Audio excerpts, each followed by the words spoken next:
បនទន្លេលើកទី9ក្រោមប្រធានបទគុណតម្លៃនៃទន្លេផ្សារភ្ជាប់វប្បធម៌និងទេសចរធម្មជាតិក្រសួងទេសចរមានកិត្តិយសសូមជម្រាបភ្ញៀវជាតិនិងអន្តរជាតិនិងសាធារណជនមេត្តាជ្រាបថាដោយទទួលបានការអនុញ្ញាតជាគោលការណ៍ដ៏ខ្ពង់ខ្ពស់ពីរដ្ឋាភិបាលកម្ពុជាក្រសួងទេសចរសហការជាមួយក្រសួងវប្បធម៌និងវិចិត្រសិល្បៈក្រសួងពាណិជ្ជកម្មរដ្ឋបាលខេត្តតាកែវគណៈកម្មាធិការជាតិអូឡាំពិកកម្ពុជា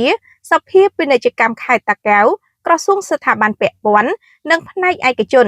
នឹងរៀបចំព្រឹត្តិការណ៍បុណ្យទន្លេលើកទី9ក្រោមប្រធានបទគុណតម្លៃនៃទន្លេផ្សារភ្ជាប់វប្បធម៌និងទេសចរធម្មជាតិដែលនឹងប្រព្រឹត្តទៅចាប់ពីថ្ងៃសុក្រ8រោចដល់ថ្ងៃអាទិត្យ10រោចខែផល្គុនឆ្នាំរោងឆស័កពុទ្ធសករាជ2568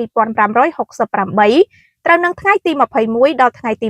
23ខែមីនាឆ្នាំ2025នៅខេត្តតាកែវ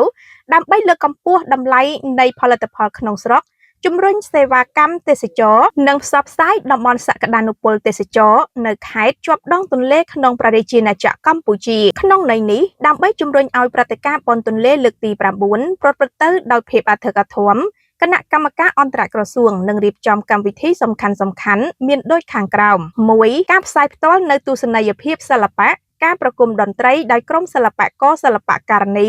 និងតារាចម្រៀងល្បីៗប្រចាំព្រះរាជាណាចក្រកម្ពុជានិងការអុជកាំជ្រួចអបអរសាទរព្រឹត្តិការណ៍បុណ្យទន្លេលើកទី9ឆ្នាំ2025 2. មហាស្រពម្ហូបអាហារនិងភេសជ្ជៈពិព័រណ៍ពាណិជ្ជកម្មការតាំងផលិតផលកសិទេសចរផលិតផលក្នុងស្រុកនិងគម្រោងអភិវឌ្ឍទេសចរនៅខេត្តជាប់ដងទន្លេក្នុងព្រះរាជាណាចក្រកម្ពុជា 3. ការប្រកួតកីឡា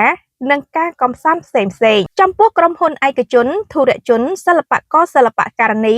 និងតារាចម្រៀងជាតិដែលមានបំណងចូលរួមក្នុងព្រឹត្តិការណ៍សូមតាក់ទងអនុគណៈកម្មការមានដូចខាងក្រោមរៀបចំទស្សនីយភាពសិល្បៈនិងចម្រៀងទូរស័ព្ទ012